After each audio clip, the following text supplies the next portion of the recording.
There are two ways you can format a report. You can either use the direct or indirect approach.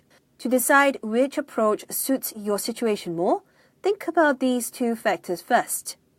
Number 1, who is your reader? Are they members of your department or do they belong to an external organization? If you are writing to an internal reader like the members of your department, a direct approach would be more suitable. If you are writing to an external reader who is unfamiliar with you, use the indirect approach.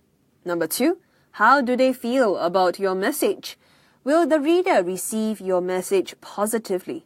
If you are very confident that your reader is receptive to you and your message, use the direct approach. However, if you think your reader may be skeptical or hostile to your message, use the indirect approach. How would you know if they aren't quite receptive?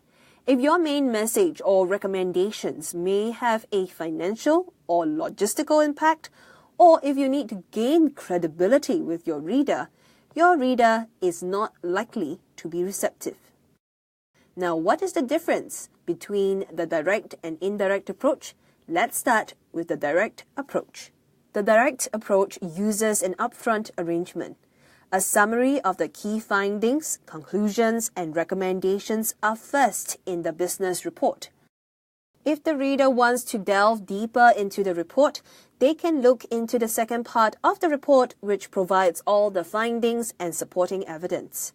In most internal business reports, this helps to save time and puts the rest of the report in context. The indirect approach uses back-end loading. In this case, the key findings, conclusion, and recommendations do not come first in the report. The writer will use credible data and evidence to lead the reader to the final conclusion and recommendations.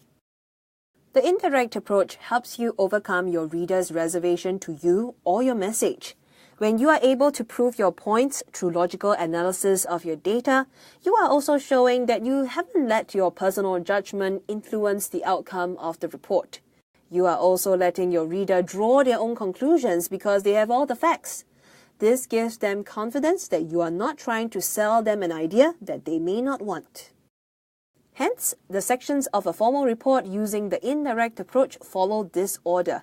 The executive summary comes first, followed by the introduction section, then the findings and discussion, the conclusion, the recommendation, and then the appendices. Created using Powtoon.